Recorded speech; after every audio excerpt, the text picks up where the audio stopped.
Hallo ihr Lieben, herzlich willkommen bei Leute zu Gast bei Profi. Heute aus Indien, Punjab, mein Gast Sunny Wirk aus Swagat Restaurant Reutlingen. Hallo Sunny. Sunny, ich freue mich sehr, dass du da bist. Du hast ja ein Restaurant in Reutlingen, hast dir die Zeit genommen, heute bei mir zu sein. Ja. Und wir kochen heute was Leckeres, was Vegetarisches. Bengan Bhaji. Bengan Bhaji. Ich bin froh, dass du es gesagt hast. Frische Auberginen mit frischen Kartoffeln, Zwiebeln, Ingwer, Knoblauch nach nordindischer Art. Super lecker und super leicht. Das kriegt ihr toll hin. Und ich kann euch sagen, wir haben schon mal alles aufgebaut, was da reingehört in dieses Gericht. Und hier duftet sie auf einem orientalischen Bazar. Super, wirklich Wahnsinn. Sunny, wir haben gesagt, dass wir dieses Gericht, weil es für jeden nachzukochen ist, in 3 Schritte teilen, oder? Ja. Und Step 1 ist, wir machen eine Tomatensoße, weil die braucht am längsten, hast du gesagt. Wir machen die nach richtig klassischer Art. Richtig. Und die braucht, wenn wir das so machen, wie du gesagt hast, so 2 bis 4 Stunden. Genau, ja. Und dann, wenn wir das fertig haben, die lassen wir nebenher köcheln, dann haben wir ein bisschen Zeit noch zum Reden, wir beide. Ja. Und dann am Schluss bereiten wir die Aubergine mit Kartoffeln vor und mit den ganz leckeren Sachen hier, die erzählen wir euch alles, was hier drauf ist. Also keine Sorge, ihr verpasst nichts, alle Grammanzahlen, haben wir alles abgewogen für euch. Und dann kommt das Ganze zusammen mit der Tomatensauce, noch Schlusswürzen und dann ist es essfertig, oder? Ja, genau. Also gut, wir fangen an mit der Tomatensauce. Sunny, bevor wir loslegen mit der Tomatensauce, damit wir nicht verdursten, habe ich aus unserem Garten, wir haben frisch gepressten Apfelsaft aus dem Garten als Scholle. Oh, schön. Super. Erstmal zum Wohl, nochmal herzlichen Dank, dass du da bist. Sunny Danke. von Swagat Reutlingen Restaurant kocht heute für uns vegetarisches Gericht. Bombe, Leute. Jawohl. Cheers. Cheers. Cheers natürlich an euch.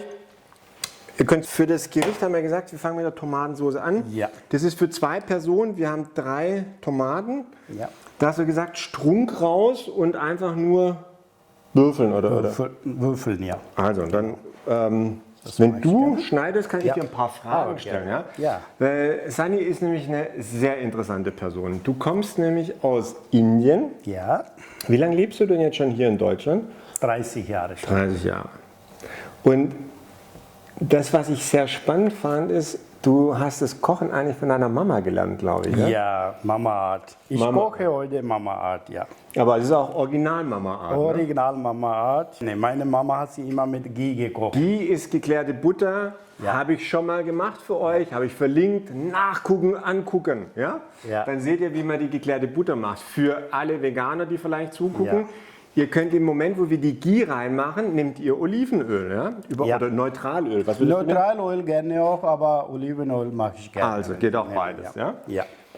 Und sag mal, Sunny, du hast ja, als du nach Deutschland gekommen bist, nicht gleich als Koch oder Restaurant gearbeitet, ne? Auch Habe ich in einem italienischen Restaurant in Nürnberg gearbeitet. Siehst du, das war nämlich das Spannende, ne? Das war nämlich italienisch, ja? Ja, italienisch. Und dann hast du dich aber trotzdem für die Heimküche, indische Küche entschieden. Ich habe 20 Jahre lang eigene Pizzeria und indische Gerichte gemacht in Rummelsbach. Und dann alle Gäste haben immer gefragt, du bist Inder, warum magst du nicht indische richtige Küche? Ja? Und dann habe ich gesagt, ich habe immer Traum gehabt, eine gute indische Restaurant zu machen. Und das hat er auch gemacht. Ja? Ja. Und ich kann euch sagen, ich war natürlich dort, habe das getestet, also keine Frage.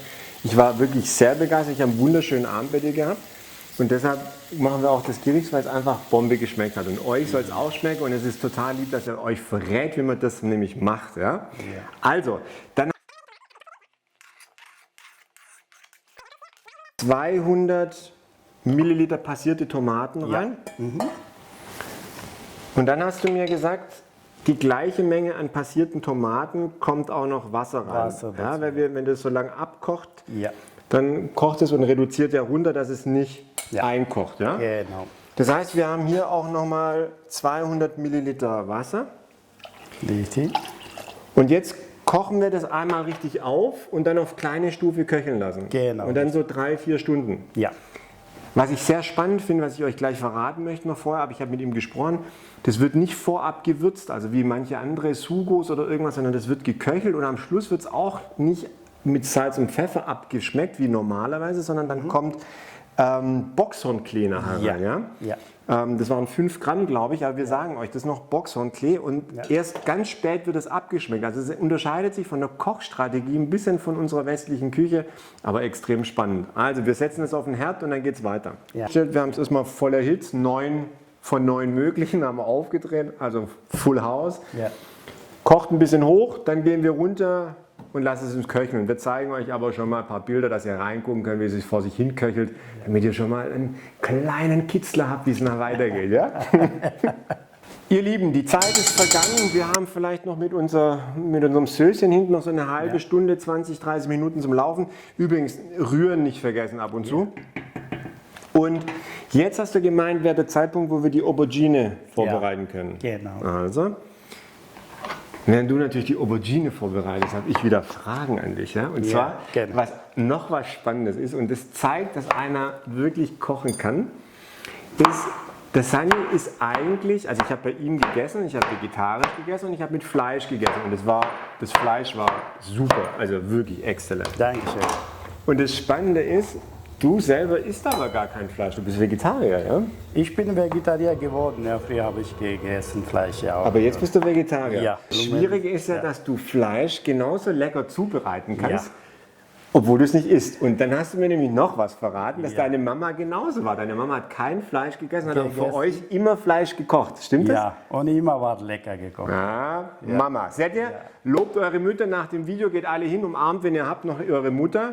Ja? Mamas sind Gold wert, stimmt's? Ja. Super. Also, wir haben jetzt die Aubergine, 300 Gramm Aubergine geschnitten. Ja. Und wir haben vorbereitet 300 Gramm Kartoffeln geschnitten. Wir haben die gewässert, klar laufen lassen, die Stärke raus. Wir werden das kurz sieben und dann geht das alles Richtung Pfanne, ne? Ja. So, Sani, wir finalisieren jetzt die Tomatensoße. Ja. Du hast jetzt mir so hingestellt, was für schönes Schälchen er mitgebracht hat. Oh, danke, Das ist wirklich. aus Indien, ja, genau. Finde ich total cool. Ja, also, es riecht herrlich. Ja. Du hast 2 Gramm Kreuzkümmel, 100 Gramm gehackte rote Zwiebel. Das ist frischer Ingwer, den du vorhin geschnitten hast. Ja. 30 Gramm frischen Ingwer und 15 Gramm frische Knoblauch. Ja. Dann geht's los. Das ist wieder der Moment. Profi on fire. Sani, gibst du mir Feuer? Ja.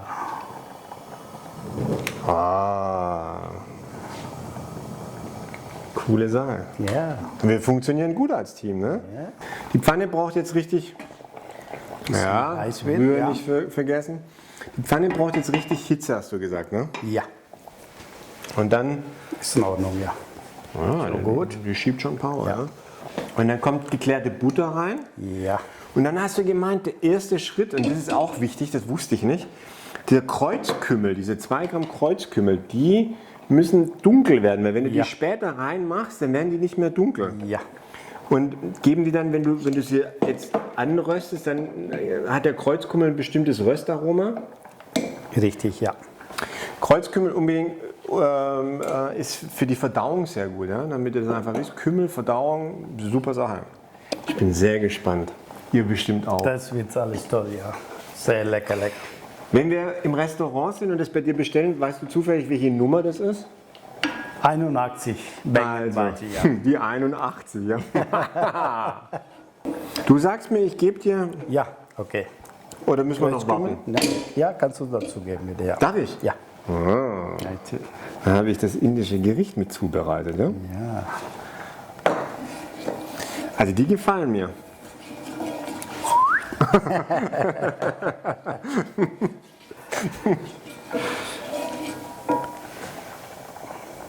Spannend.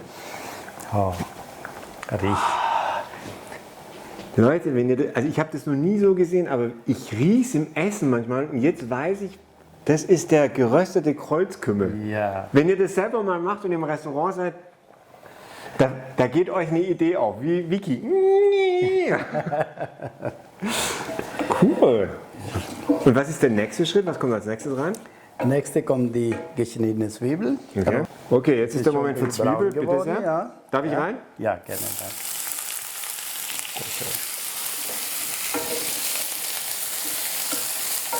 Fanny, erzähl mal, wie lange hast du jetzt dein Restaurant in Reutlingen? Das nächste wird in 4 Jahren. 4 Jahre.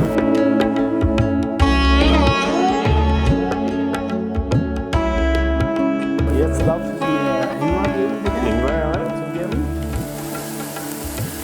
Okay. Ingwer, super gesund. Ja. Also, Ingwer ist etwas, was sehr antibakteriell und antiinflammatorisch, also gegen Entzündung und vorbeugend stimuliert das Immunsystem. Ja. Wenn der Ingwer ist, darfst du eigentlich nicht mehr krank werden, theoretisch. Ja. Theoretisch. Genauso wie das nächste, was reinkommt. Die nächste reinkommt, die Knoblauch.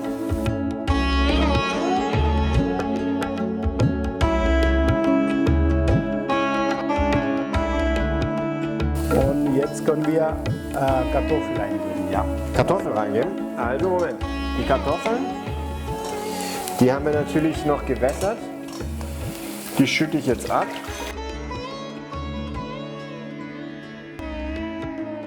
Boah, das duftet, Leute. Also, das ist nicht nur was fürs Auge, es ist was für die Nase.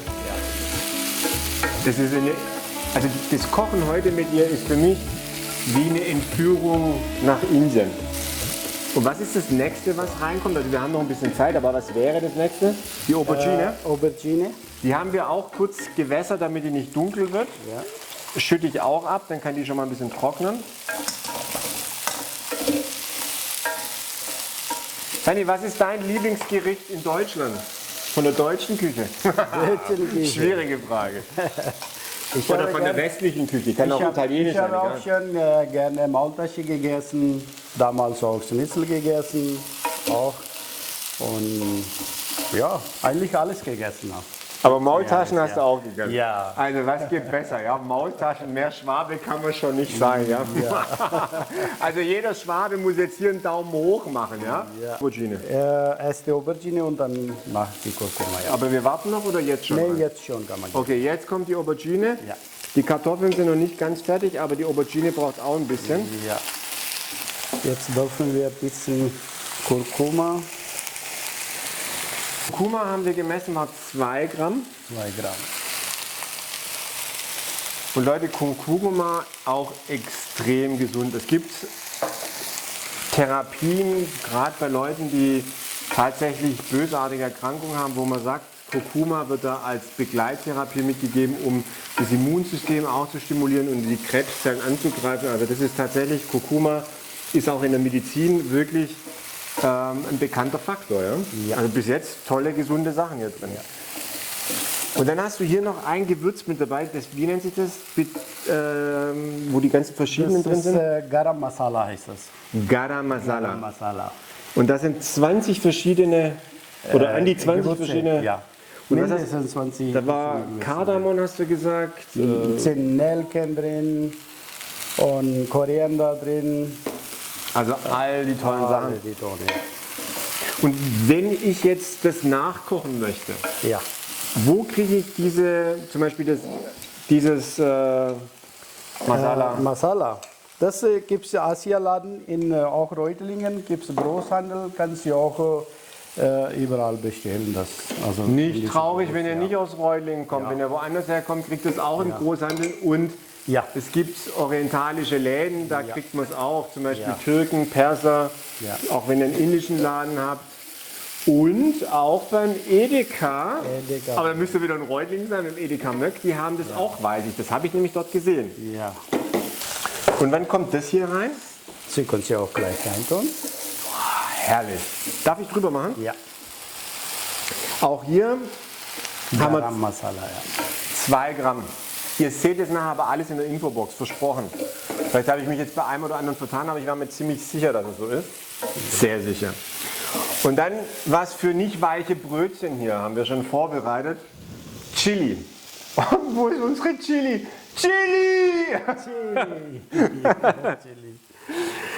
Ja. Du, hier ist Chili drin und das ist das Coole. Ich habe Sani vorher gefragt, für so richtig harte Kerle hast du gesagt, 1 Gramm für 2 Personen. Für, das ist sehr scharf, für scharf 0,5 und ansonsten könnt ihr es weglassen. Ja? Ja. Aha. So, jetzt haben wir die Tomatensauce auch soweit. Moment. Ja, Du brauchst jetzt erst Soße, ne? erste Soße drauf. Okay, hier die Soße.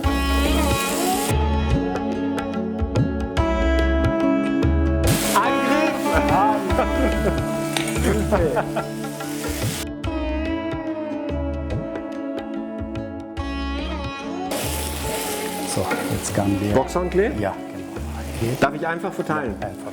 Das waren 5 Gramm Boxhornklee. 5 Gramm Boxhornklee. Ja. Boah, wie ich mir das merken kann. Ja.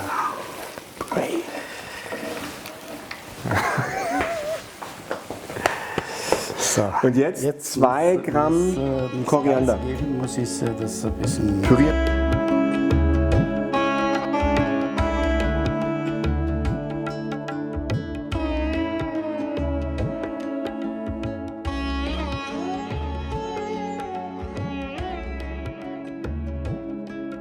Alles drüber? Hälfte reicht. Okay. Hälfte reicht. Hälfte reicht.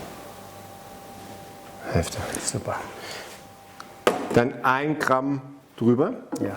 Und jetzt machen wir ein bisschen zu. Also Deckel drauf. Sind wir da? Salz und scharf nach Geschmack. Was machst du jetzt rein? Salz als erstes? Salz ist es. Ich mache immer gerne etwa weniger. Und dann kann man auch immer nachsalzen. Sani, wenn ich das jetzt kochen würde und das würde aussehen zu dick werden oder sowas, kann ich mit Wasser das ein bisschen verdünnen, ein oder? bisschen lauwarmes Wasser dazugeben. Ja. Und dann. Also das wäre kein Problem. Das ist kein Problem. Also ja, mit Wasser. wenn es so sein sollte, ich meine, das ist jetzt eine super Konsistenz, ja? Aber wenn, dann kann man ein bisschen mit Wasser. Bisschen Wasser zugeben, ja. Und ich sehe schon, wir kriegen die heiße Leicht. Variante hier. Chili. Heute Chili. Und das lassen wir jetzt noch mal ein bisschen einkochen? Ja, Okay. das machen wir.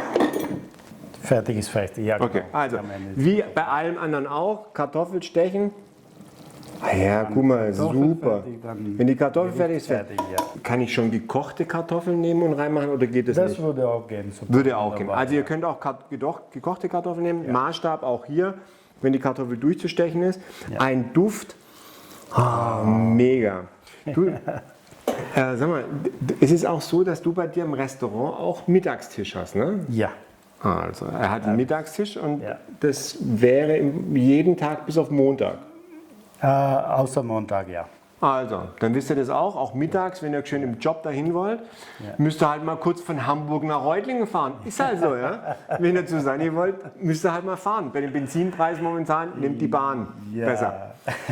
Was kommt jetzt noch rein? Jetzt Koriander. am Schluss kommt die frische Koriander. Wegen der Masala-Gewürz. Vielleicht habt ihr es gewusst, ich habe es nicht gewusst. Du hast mir erzählt, da kann man nicht einfach so zusammenmischen, sondern das ist echt was, das musst du über Spezielles, Jahre ja, genau. lernen. Ja. Hättet ihr es gewusst? Sagt mir, ob ihr es gewusst hättet. Oh, frischer Koriander noch drüber. Bengan Bhaji, breit fertig. Von Sani, hergestellt für euch, für mich. Und wenn ihr das essen wollt, die Nummer 81 war's, ne? 81. Die Nummer 81, ja? Also, jetzt servieren wir das und du hast auch noch so schönes Serviergeschirr mitgebracht, ja? Ja. Also der große Moment. Schön, oder? Das sieht doch toll aus. Wir haben heute Reis dazu, man könnte aber auch was dazu essen, normalerweise auch so, Naanbrot, oder? Naanbrot dazu oder leckeres Basmati-Reis. Also, was macht ihr Lang Reis? und duftig Reis. Und dazu kannst du frische gebackene Naanbrot aus Tandoori nehmen, gerne. Tut mir leid für euch, ich darf es essen, aber ihr könnt es essen. Swagert, Reutlingen. Eben oder wie machen wir? Ja, einfach nehmen. Also, und dann darfst du das mal machen. Das mischen.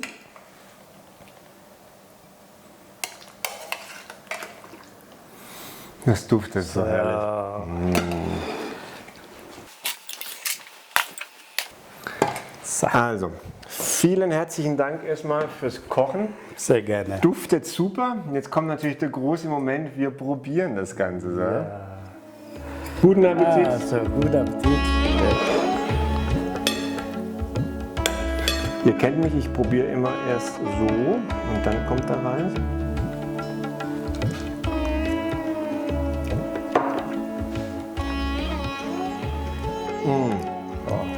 Ja. Toll. Ganz anders, wie man es sonst kennt. Also richtig. Moment.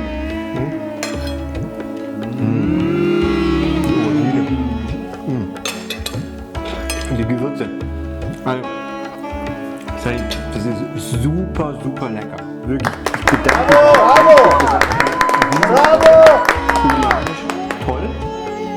Und ich kann euch alle nur empfehlen, besucht den Sani im Swagat in Reutlingen und vielen herzlichen Dank, dass du mich besucht hast. Dankeschön. Sani, du weißt, am Schluss kommt was? Der Trikottausch. Ja. Das heißt, wir tauschen unsere Trikots. Ja. Ich krieg deine Schürze, er kriegt meine Schürze.